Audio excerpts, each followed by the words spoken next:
ಎಲ್ಲರಿಗೂ ನನ್ನ ನಮಸ್ಕಾರಗಳು. ಅಜ್ಜಿ ತಾತಂದಿರಿಗೆ, ಮಾತಾ ಭಗಿನಿಯರಿಗೆ, ಅಣ್ಣ ತಮ್ಮಂದಿರಿಗೆ, ಮುದ್ದು ಮಕ್ಕಳಿಗೆ ಗೀತಾ ಹೆಗಡೆ ಕಥಾಮಾಲಕ್ಕೆ ಸ್ವಾಗತ ಸುಸ್ವಾಗತ. ರಾಣಿ ರುಚಿಮತಿ ಪರಿಸರವನ್ನು ನೋಡ್ತಾ ನಿಂತಿದ್ದಾಳೆ. ಮನಸ್ಸಿನಲ್ಲೊಂದು ಬೇಸರ, ಇನ್ನೂ ಗಂಡ ಬರಲಿಲ್ಲಲ್ಲ ಅಂತ ಅವರ ಕಾಯುವಿಕೆಯನ್ನೇ ಮಾಡ್ತಾ ಇದ್ದಾಳೆ ಅವಳು. ಈ ಕಡೆ ರಾಕ್ಷಸ ಇದು ಸರಿಯಾದ ಸಮಯ. ರುಚಿಮತಿ ದೇವಿ ಗಂಡನಿಗೋಸ್ಕರ ಕಾಯ್ತಾ ಇದ್ದಾಳೆ ಅಂದರೆ ಗಂಡನ ರೂಪದಲ್ಲಿ ನಾನು ಹೋಗಬೇಕು ಸರಿ ಅಂತ ಅಂದುಕೊಂಡು ವೇಷವನ್ನು ಬದಲಾಯಿಸಿ ಉಗ್ರಸೇನ ಮಹಾರಾಜನ ವೇಷವನ್ನು ಧರಿಸಿದ. ನೇರವಾಗಿ ಅವಳಿರುವಲ್ಲಿಗೆ ಹೋದ. ಇವಳು ನೋಡ್ತಾ ನೋಡ್ತಾ ಹೀಗೆ ನೋಡಿದ್ಲು, ಗಂಟೆ ಬಂದ. ಖುಷಿಯಾಯಿತು. ಇಬ್ಬರು ಒಬ್ಬರಿಗೊಬ್ಬರು ತಬ್ಬಿಕೊಂಡ್ರು. ಹಾಗೆ ಉಪವನವನ್ನು ಸಂಚರಿಸ್ತಾ ಇದ್ದಾರೆ, ವಿಹಾರ ಮಾಡ್ತಿದ್ದಾರೆ. ದೊಡ್ಡದಾದ ಮಾವಿನ ಮರ, ಆ ಮಾವಿನ ಮರಕ್ಕೊಂದು ಮಲ್ಲಿಗೆ ಬಳ್ಳಿ. ಅಲ್ಲಿ ನೋಡಿದ್ರಿ ಈಜುಕೊಳದಲ್ಲಿ 2 ಹಂಸಗಳು, ಪುಷ್ಪಗಳು ಅರಳಿ ಸುವಾಸನೆಯನ್ನು ಬೀರುತ್ತಾ ಉಂಟು. ಬಾನಾಡಿಯಲ್ಲಿ ಪಕ್ಷಿಗಳು ಕಲರವಗೈಯುತ್ತಿದ್ದಾರೆ, ನವಿಲುಗಳು ನೃತ್ಯ ಮಾಡುತ್ತಾ ಉಂಟು. ವಸಂತ ಕಾಲವಾಗಿರೋದ್ರಿಂದ ಕೋಗಿಲೆ ಇಂಪಾದ ಧ್ವನಿಯಲ್ಲಿ ಹಾಡ್ತಾ ಉಂಟು. ವಸಂತ ಕಾಲ, ಗಾಳಿ ಮೆಲ್ಲನೆ ಬೀಸುತ್ತಾ ಉಂಟು. ಇಬ್ಬರು ಅದನ್ನು ವೀಕ್ಷಣೆ ಮಾಡುತ್ತಿದ್ದಾರೆ. ಸ್ವಾಭಾವಿಕವಾಗಿ ಎಲ್ಲರಿಗೂ ಮರೆಸುವಂತಹ ಪರಿಸರ, ಎಲ್ಲವನ್ನೂ ಮರೆಸುವಂತಹ ಪರಿಸರದಲ್ಲಿ ಜೋಡಿಗಳು ತಮ್ಮನ್ನೇ ತಾವೇ ಮರೆತಿದ್ದಾರೆ.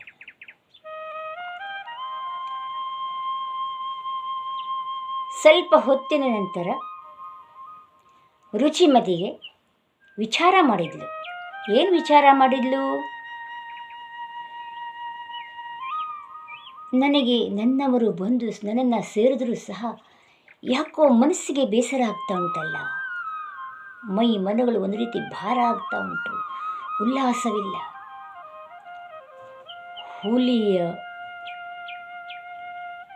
ಹುಲಿಯೊಂದು ಹುಲ್ಲೆಯ ಮರಿಯನ್ನು ಹಿಸಿದು ತಿನ್ನುವ ಹಾಗೆ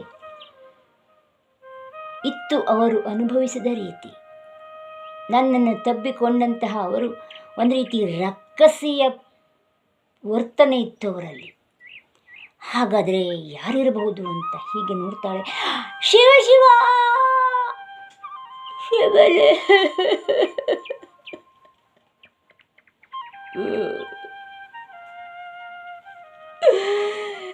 ಎಲ್ಲವನ್ನು ಕಳಕೊಡುಬಿಟ್ಟೆ ಶಿವನೇ. ನನ್ನವರಿಗೆ ಹೇಗೆ ಮುಖವನ್ನು ತೋರಿಸಲಿ ನಾನು? ಈ ಸಮಾಜದಲ್ಲಿ ಹೇಗೆ ಬದುಕಲಿ ನಾನು? ಕಳ್ಕೊಂಡು ಬಿಟ್ಟೆ, ಮೋಸ ಆಗಿ ಹೋಯ್ತು. ಏನು ಮಾಡಲಿ ಈಗ? ದಿಕ್ಕೆ ತೋಚುತ್ತಾ ಇಲ್ವಲ್ಲ.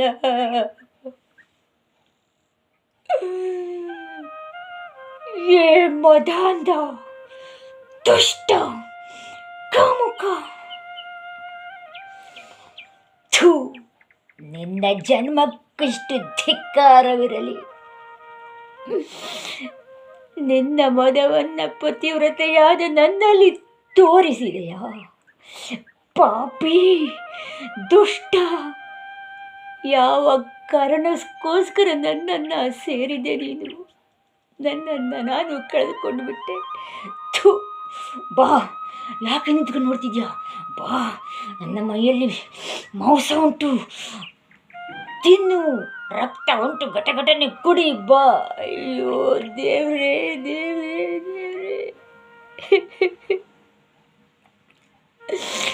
ಬಾಳೆಲ್ಲ ಕಾರ್ಮುಕಿಲೆ, ಬೆಳಕೆಲ್ಲಿ ಓದೈತಿಲೆ, ನನ್ನ ಆಸೆಯು ಮಣ್ಣಾಯಿತೆ ಚಿರಬಾಧೆ ಬೆಂದೇರಿತೆ ಈ ಹೆಣ್ಣಿನ ಕನಸೆಲ್ಲವೂ ಕಣ್ಣೀರ ಕಡಲಾಯಿತೆ ಓ ಬಾಳೆಲ್ಲ ಕಾರ್ಮುಗಿಲೆ ಬೆಳಕೆಲ್ಲಿ ಓನೈದಿಲೆ ಅಂತ ದುಃಖ ಮಾಡ್ತಾ ಇದ್ದಾಳೆ. ಈ ಕಡೆ ಉಗ್ರಸೇನ ಮಹಾರಾಜ, ನೀನು ಹೋಗಿರು, ನಾನು ಸ್ವಲ್ಪ ಹೊತ್ತಿನಲ್ಲಿ ಬರುತ್ತೇನೆ ಅಂತ ಹೇಳಿದ್ನಲ್ಲ, ಅವನಿಗೆ ಹೋಗ್ಲಿಕ್ಕೆ ಆಗಲಿಲ್ಲ ಕೆಲಸದ ಒತ್ತಡದಿಂದ.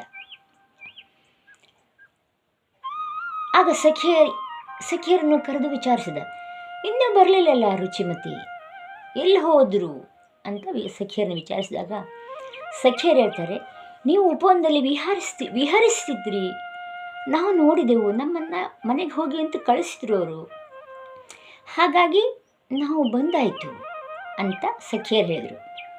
ಆಗ ಇವನು ಓಹೋ ಏನೋ ಮೋಸ ನಡೆದಾಯಿತು ಅಂತ ಅಂದ. ಸೀದಾ ಉಪವನಕ್ಕೆ ಹೋದ. ಅಲ್ಲಿ ರುಚಿಮತಿ ಅಳುತ್ತಾ ಇದ್ಲು. ಗಂಧರ್ವ ರಾಜ ರಕ್ಕಸ ರೂಪದಲ್ಲಿದ್ದಲ್ಲ, ಅದೇ ರಕ್ಕಸ ಈಗ ಅಗಾಡ್ತ ನಿಂತಿದ್ದಾನೆ. ಮತ್ತೆ ಕೇಳ್ತಾನೆ ರುಚಿಮತಿ ಹತ್ರ, ಯಾಕೆ ದುಃಖ ಮಾಡ್ತಾ ಇದ್ದೀಯ ನೀನು? ನನ್ನನ್ನು ಬಾಯಿಗೆ ಬಂದ ರೀತಿಯಲ್ಲಿ ನಾನಾ ರೀತಿಯಾಗಿ ಬೈತಿದ್ದೀಯಲ್ಲ. ನಾನು ನಿನ್ನನ್ನು ಸೇರಿದರ ಪರಿಣಾಮವಾಗಿ ನಿನ್ನ ಹೊಟ್ಟೆಯಲ್ಲಿ ಒಂದು ಗಂಡು ಮಗು ಜನಿಸುತ್ತದೆ. ಅದು ವೀರಾಧಿವೀರನೆನಿಸಿಕೊಳ್ಳುತ್ತಾನೆ, 3 ಲೋಕಗಳಲ್ಲಿಯೂ ಮಹಾಮಲನಾಗುತ್ತಾನೆ. ದುಃಖಿಸಬೇಡ ಅಂತ ರಾಕ್ಷಸ ಹೇಳ್ತಿದ್ದಾನೆ. ಅದೇ ಹೊತ್ತಿಗೆ ಉಗ್ರಸೇನ ಮಹಾರಾಜ ಬಂದ. ಆ ರಕ್ಕಸ ಹೇಳೋ ಮಾತನ್ನು ಕೇಳಿಸ್ಕೊಂಡ. ಅವನಿಗೆ ಸಿಟ್ಟು ಬಂತು. ಹಿಂದೆ ಮುಂದೆ ನೋಡಲೇ ಇಲ್ಲ, ಏನನ್ನು ವಿಚಾರ ಮಾಡಲಿಲ್ಲ. ಗಂಧರ್ವನ ಕುತ್ತಿಗೆಯನ್ನು ಕತ್ತರಿಸಿಬಿಟ್ಟ, ಅಂದರೆ ರಾಕ್ಷಸನ ಕುತ್ತಿಗೆಯನ್ನು ಕತ್ತರಿಸಿಬಿಟ್ಟ.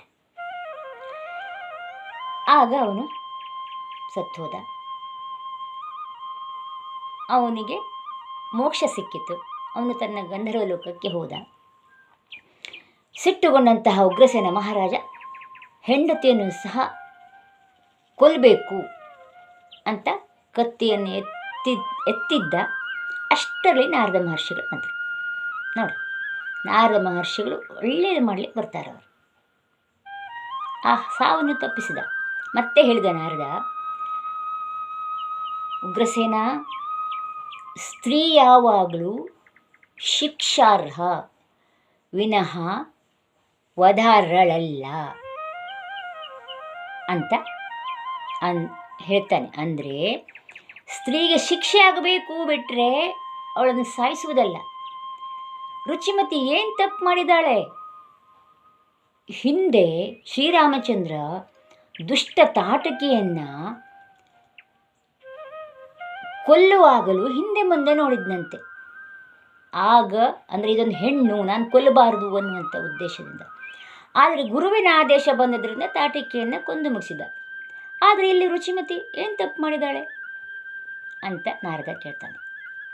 ಆಗ ಉಗ್ರಸೇನ ಮಹಾರಾಜ, ನೀವು 5 ನಿಮಿಷ ತಡವಾಗಿ ಬಂದಿದ್ದರೂ ಸತ್ತು ಹೋಗ್ತಿದ್ಲು ಅವಳನ್ನು ಕತ್ತರಿಸಿ ಹಾಕಿಬಿಡ್ತಿದ್ದೆ.